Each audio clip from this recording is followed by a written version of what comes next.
Welcome back to the Serving Second podcast, where we celebrate unsung heroes of leadership. And today I have the privilege, I have the honor, I have the joy of hanging out with Miss Chanda Nunes-Henry. She has been a friend for a long time, but most importantly, she serves and faithfully in the second chair. This is where individuals who sometimes don't get the spotlight carry tremendous influence, wisdom, and responsibility. So today we're going to pick her brain. We're going to get some wisdom, but most importantly, I firmly believe the gems that we're going to talk about today are going to change somebody's life. So help me in welcoming Miss Chanda Nunes-Henry. Shonda, how are you doing? And thank you for joining the Serving Second podcast. I am doing very well. Thank you so much for having me. I'm honored and just thrilled to be here with you and to share with you and your audience today. This is special because, we've been talking about this for a while. And for those who don't know, Sean and I serve in the same role. She serves as a vice president, or also known as the executive secretary for a multimillion-dollar nonprofit for those who are part of our religious system. But she is the vice president, also known as the executive secretary. Shonda, how long have you been in this role, and what are just a few of your responsibilities in the territories that you cover? So I have been in this role since April 1st of 2022. And the territory that we're in is a very vast territory. It covers 4 states. Even although it has a 2-state name, we actually cover 4 states and it's just about under 200,000 square miles of territory. And we house about 59 different entities, church entities, and then also we have some schools as well. And so it is a very vast territory. You're always on the road, always something going on. And, when you're in a single state, you have to deal with just their laws and their policies and stuff like Mm. that. But when you're dealing with 4 states, I just had my HR girl come in a few minutes ago and say, "Hey, what do we do about this?" And I'm like, I don't know. We got to go research that one. And so because every state is so different. And so while I'm here, I cover policies and I create bylaws and basically help move the organization forward. As you know, sitting in the second chair, we're normally the person that puts legs to whatever it is and that the vision has been casted and we make things operate. And so I once heard it described that our specific role is one of being the engine, like the engine of a car. So the president is like the driver, right? And the treasurer, the CFO, is the gas. And then our roles as VP is the engine, and all three obviously work together to help this machine move forward. And so, yeah. So that is awesome. Now, it's interesting because not only are you a VP, you're also a minority. I can look and see that you are a female. What is that like? You're a female, you're a minority in a large organization, covering multi-states. I've never been a female a day in my life. So what is that like, and how does that impact or play in your journey of serving second? Yeah, I have been a minority, gender wise and even ethnicity wise, since I started serving. Now, I started serving in this capacity almost 4 years ago. But in general, from when I started from the very beginning back in 2003, I have always been in these environments where I've been the first or the only, whether it was gender or ethnicity. Gender wise, we'll stick on that vein of things. It has often been a challenge. I am grateful to operate in my uniqueness and in my gifts and my talents. However, there has been many times where it has been intimidating. It has been intimidating to my male counterparts, and there's more often than not, you have times where you feel like you need to shrink back. And it's not that you're doing anything spectacular, but you're just operating in your own giftings, which is often a threat. Because it's felt like, oh, they're going to take over or they want to take over, even although those words have never been uttered out of my mouth. Just me being female and being present and being very well educated is often a threat to those who may not have the talents or the giftings that are there. What in your experience with God got you here? Like, I know this, some people volunteer, they want to lead, they want to kind of be out front, but I don't necessarily get to get that from your journey. I really feel like you've seen God move and place you in this position. Tell us just a little bit about how he kind of had a unique way of bringing you to where you are now. Yeah, and I think that is huge because I know that I'm called. Before I got a title of VP, before I got a title of being a clergy person, God called me. God called me, and that is something that I have clung to, and just the reality of it that like my calling doesn't change because of my chair, if you please, right? Calling doesn't change because of my chair. And so I felt called to this at the age of 9. At the age of 9, I Mm, felt God calling me to this. Now, I was quickly told that girls don't do that. Girls don't operate in these certain leadership role positions. And so, but I still remain very active in my church. And um, when it came to the end of high school, and I think every kid kind of dreads this, is like, what are you going to do for the rest of your life, right? And so I was really good at maths and sciences, but I just stopped taking them after the 10th grade. And so that really narrowed down the field of what I could work in.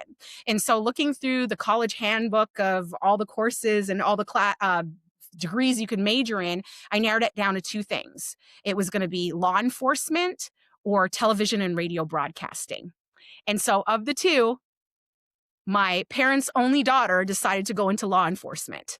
And wait a so, second. Wait a second. Wait. I'm leaning in. Oh, okay. I didn't know you were in broadcasting. Wait a second. You went into law enforcement. I can see you at the police.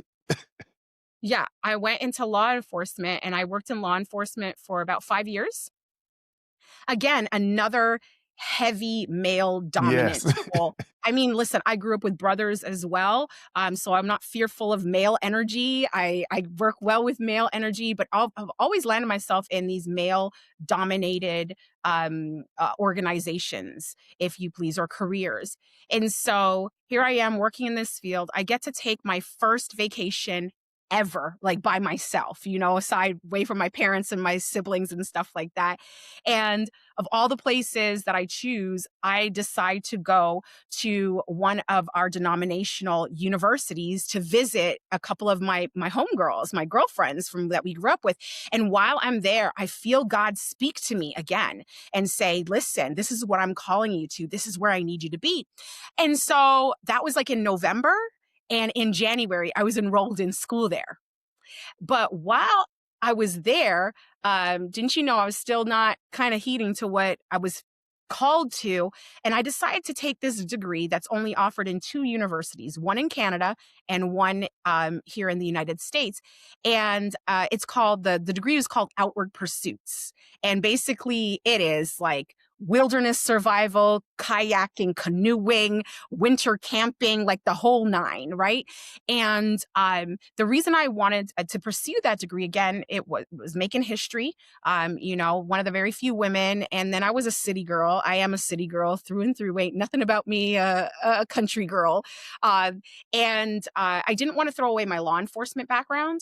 And what I wanted to do was I wanted to pair the two, and I wanted to work search and rescue. That was Mm. my end goal. But God had other plans for me, and He has me. He Still flipped doing the search and script rescue. and had me doing search and rescue, but for souls, Yeah. So that's how I kind of landed where I am. I've never sought out the positions. Again, it has always focused back on my calling and knowing that God has called me, and that is what has sustained me. Because I would be lying to you to say that, oh, it's just been absolutely amazing for the past 20 plus years. And I think that I could highlight some really great things that have happened along the journey.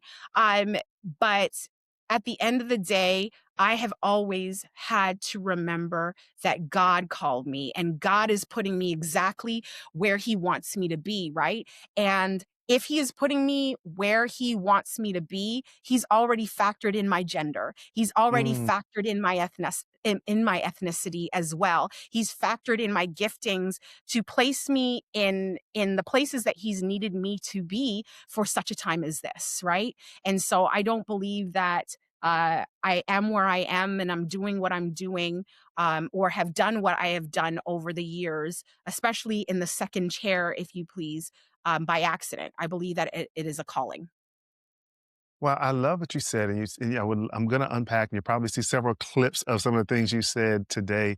But one of the things you said is you had a journey where you were a girl, got brothers, then you went into an all male dominated field, and then God called you out of that to do something even more unique. And I love how what I'm hearing you say is God has kind of shaped your background to prepare you for where you are right now.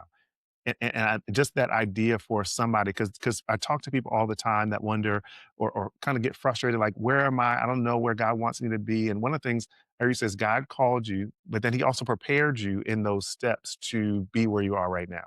Yeah, absolutely. I can even remember, so I have an older brother and then I have twin brothers that are younger than me. And I remember when my mom was pregnant with my twin brothers, and this was way back in the day where there was no, okay, we can see the gender of the babies and so we know what they are. We just knew that she was having twins. And so me and my brother were always told, "Oh, one's a boy, one's a girl." And the story is told, I was really young, so I don't remember this, but the story is told that when my twin brothers were born and I found out that they were both boys, like, I didn't talk to my dad for like 45 minutes. I was just like, because I so desperately wanted a sister. But, as I look back of the journey of my life, I would have it no other way. I Mm, obviously love my brothers dearly, but I see how even being in law enforcement, and that is going back to like 1998, but I can still see how I utilize my law enforcement and my skill set today in this particular role that you and I both serve in. Like, I was a private mm. investigator, right? And so it has to be details. You have to, even jobs that I had in my teenage years coming up, I can see how those things have taught me to be very meticulous and very, even when it comes to finances, being able to make a dollar out of 50 cents. You know what I mean? Like, just simple things. And so I don't think that anything is ever wasted on your journey, whether you started off as a teacher and then you turn CFO or a CEO of a company. Like, every single thing that we do in life sets us up to where God wants us to be. Wow, I love that. And just your journey has been one where you're second born as well. So Yes. yeah, so me too. So it's crazy. I didn't God, even think that. I didn't even think. yes, as soon as you heard it, I was like, "Oh, yeah, she's second. Okay, she's the middle child." That's crazy. And, what would you consider a success? And I know, when it happens, the president sometimes, depending on how things work out, gets the accolades or shine, but what do you identify as success in your role? You know, being in the second chair doesn't mean being silent, right? And I mean, it is, it it has always been a challenge, right? Because I have worked in several roles, not just this role, but from like 2003 to 2020, I was in the second chair. And it was like you're building things for other people, you're creating programming for other people, and you just go down the list and you're in the second chair. And then in 2020, I switched into the first chair, if you please, for a couple years, and then transitioned into this role, which took me back into the second chair. And and there's so much that you can do from the second chair, that, again, just putting the legs on things. And it you know i think that I think that I've had moments where I felt hurt, where Mm. um that I wasn't acknowledged, even although I was the one who did everything and then some. And those moments, I really have to reflect back on my calling, because it would be easy to be like, oh, they get all the accolades and they get this and they get the perks and they I worked in one location where they were just so thrilled at everything the person in the first chair was doing, but I was the one that was doing everything. And I mean, they showered them with gift cards and with electronics. And I'm sitting here, I'm a poor broke person in the second chair just starting out in life, and this was an established person who had houses and cars, and I'm like, can somebody just give me the Walmart gift card so I can buy some groceries? Like, you know what I mean? And so I think that, to wheel is back, like success for me looks like when I am doing what is best for the greater good. Like it's not for my accolades, but it's helping to move the organization forward, to move the mission forward. And it gets to a place where, okay, people have to know that he help was coming from somewhere, right? But I think that success looks like when positive things happen for the entire organization. I often share with the pastors and other employees that I work with, and I'm a really big fan of Patrick Lencioni and the Table Group and their leadership stuff. And one of the things that he emphasizes in one of his books simply says, like, this is not a golf game. Like, golf is a singularity sport, right? But this is like a soccer team or this is a basketball team. We all need each other to help move the ball forward. Right. And so that's what I have to look at the end of the day. And that's where I glean my successes from is, was I a team player in this? Did I help move the ball forward? And so that's what success looks like for me, is helping to move the ball forward for the entire organization. I love the idea of this is what I'm hearing you say is this is bigger than just me. Like this, and this is one of the themes, the mantras that we have. The mission that I serve is bigger than my title, understanding that there's a big picture. But you also mentioned the idea of the hurt of being overlooked. And I don't want to miss that. I don't want to kind of walk past that because there are some people that are dealing with it. How did you process that and still stay sane? It's like there are moments where you get angry, and if you're not with a person that or an organization that is sensitive to, hey, there are other people part of the team. How did you deal with that part of serving second? Because I want to kind of push all the great things, but there's also a dark side that if we don't address, people can become frustrated or jaded. But how did you deal with that? Yeah, and I still deal with that. And some days are better than others. I think that in this organization that I'm working in right now, we have really been focusing on organizational health, right? And so that a win for you is a win for me. It's a team win, and so that has really helped flatten the line where if this is a team win, good job, team. Like we did this thing together. But in past, it has been extremely hurtful. And there are times where, and I want to be careful. I always say this, but there is times where race did factor into this as well. And so that's a double whammy, and like, tell me that I'm poor, my performance is poor, tell me that I suck at Mm. leadership, right? But don't come at me for the things I cannot change. I cannot change my gender, I cannot change my ethnicity, right? And so those moments have been the challenging moments, the hurtful moments. But I thank God that I have God, number one, and I have a good group of friends and mentors that have been amazing sounding boards to me, again, reminding me of my calling when I may have had those moments of forgetting my calling, because it's really easy in moments like that just to say, you know what, forget it. I'm educated. I can go find a job in another field where I would be valued, where I will be paid my worth, if you please, and be happy. Right. I could go work at one of these local restaurant chains as an upper management person making Or go double of back to what law I make. enforcement. Yeah, I could go back. There's so much there, right? There's so much that you have that you can fall back on, you know? And so it it it is something that I would say that I'm still working through. I still have challenges with from time to time, But again, I just have to focus back on this is what God has called me to.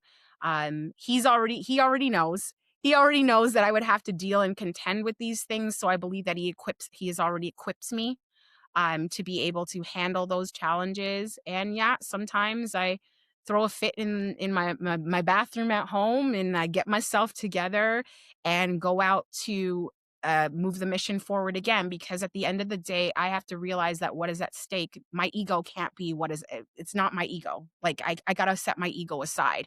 There is something that's greater that is at stake. And for me, in my capacity, I believe that there are people that need to hear about the gospel of Jesus Christ and that need to come into relationship with him. And so I need to set that ego aside and be focused here, and how do I move this mission forward? So setting that ego aside. I love that what you're saying, setting the ego aside, but also, I heard some core things. Number one, my relation with God is paramount, the kind of that consistency to help me go move forward.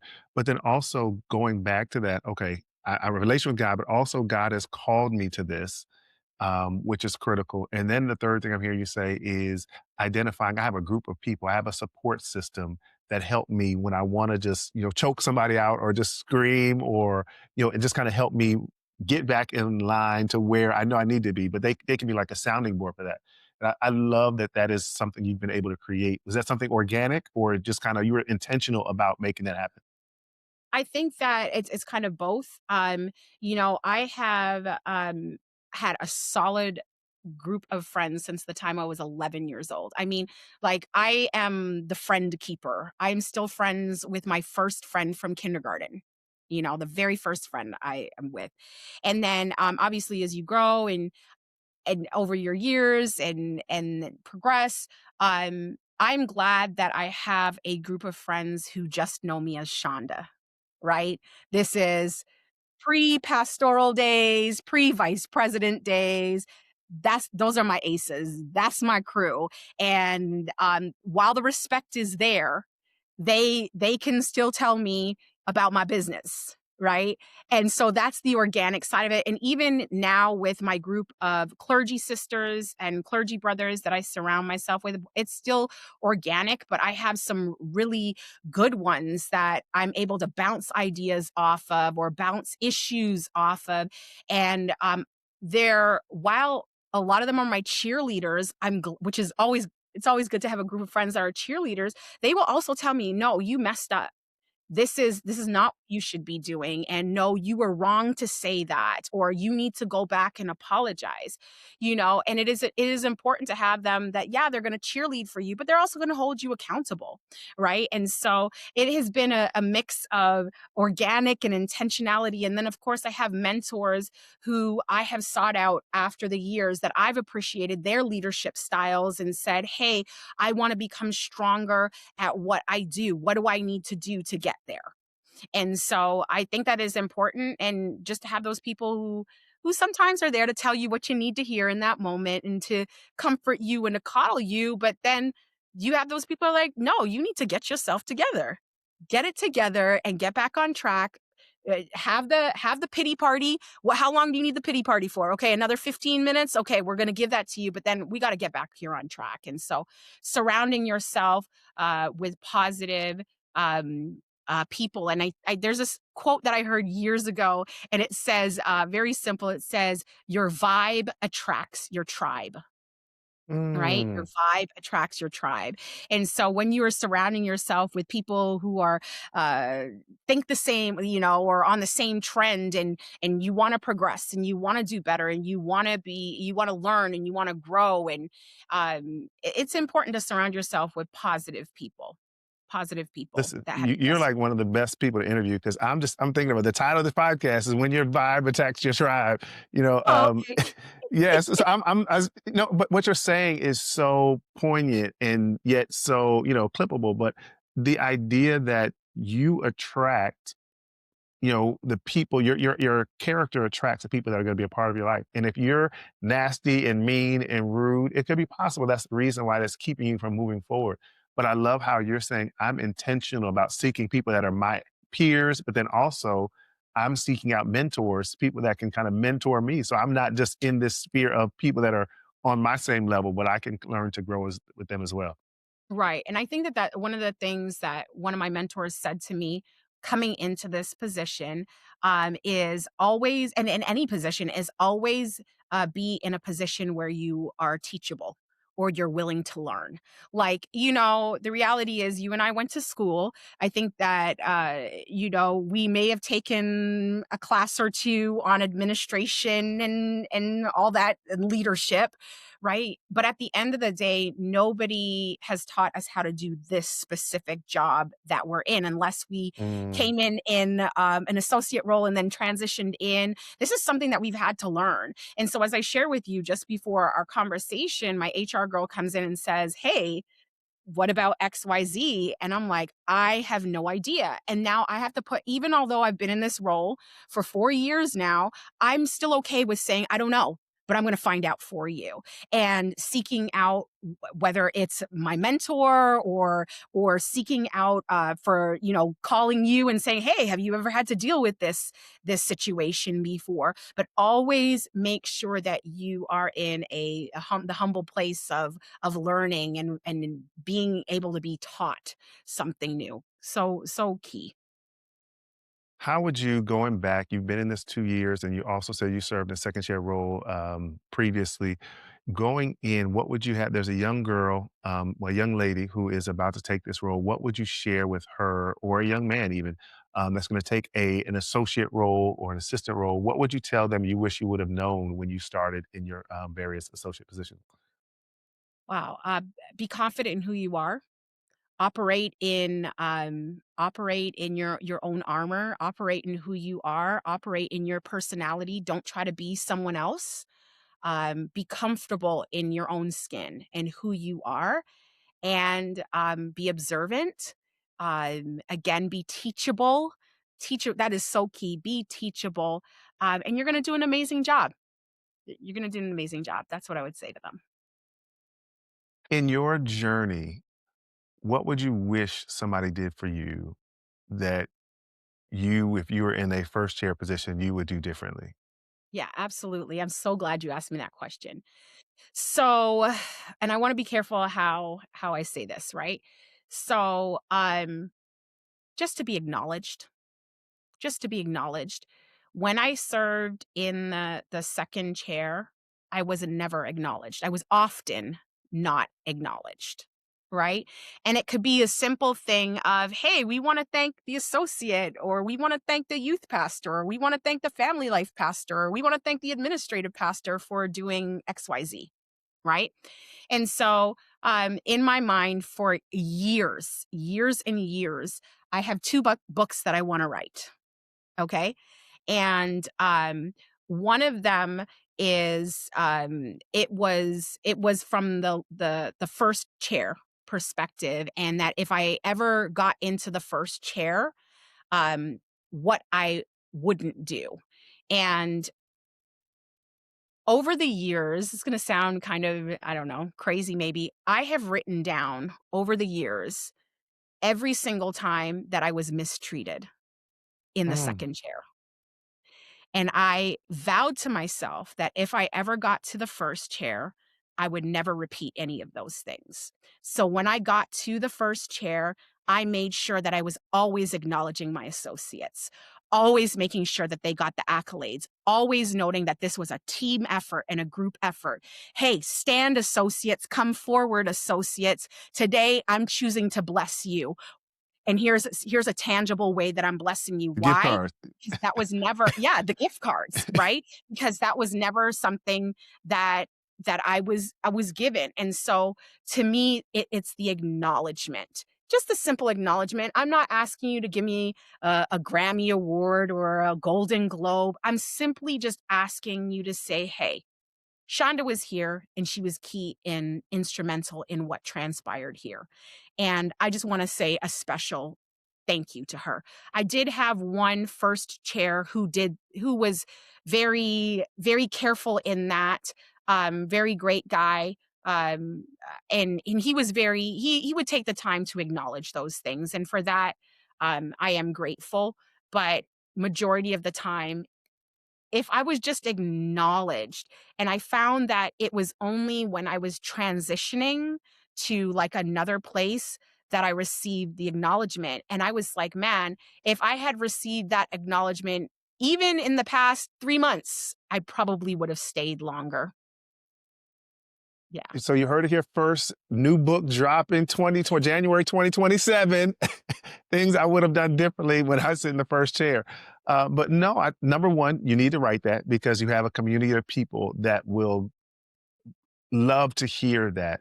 But then also, there are people I'm learning, like sometimes if you've never sat in a seat like this, sometimes it doesn't even come to your mind. Like it's not even something that they even think about because they never had to deal with working in the shadows for somebody else. And so, number one, that book is needed, and I will write the foreword for it. Drop your serving second. Let me say this, and this is something as you're talking, just got kind of downloaded me.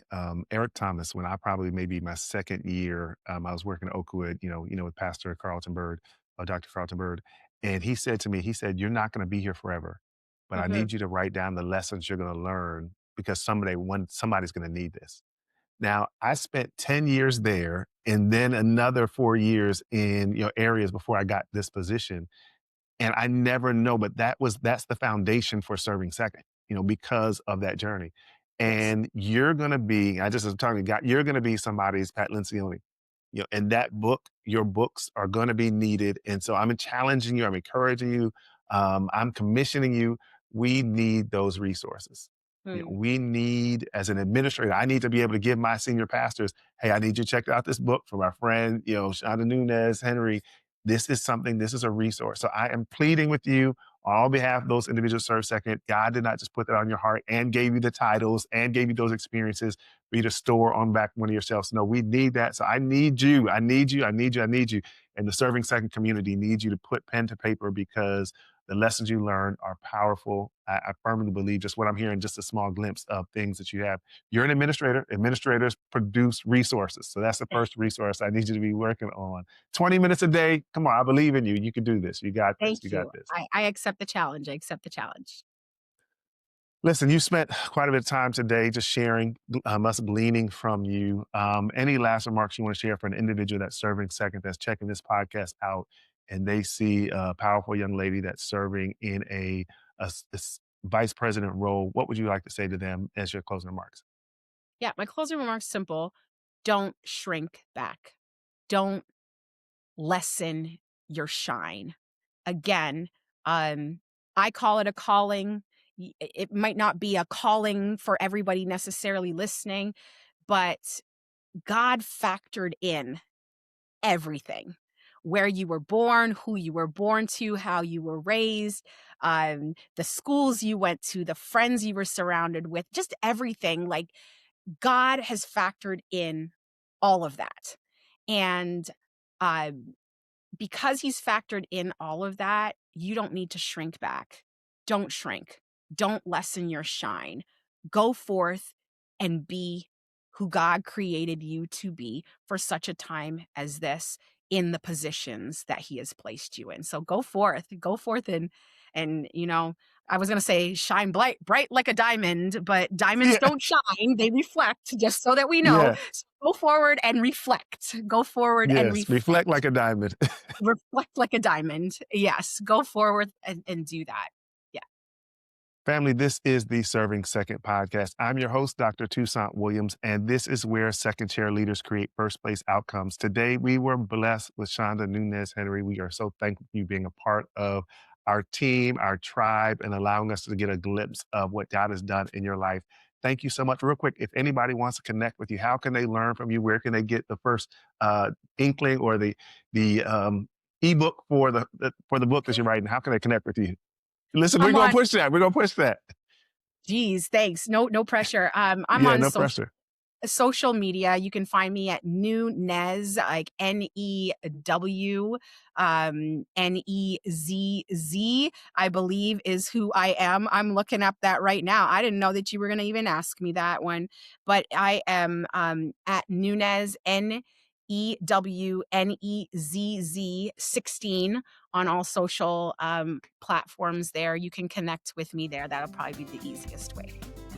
Thank you so much, Shonda, for joining us. We appreciate you, and we know that God's going to richly bless your ministry here and moving forward in however God does so. So thank you so much for joining us. Look forward to connecting with you soon.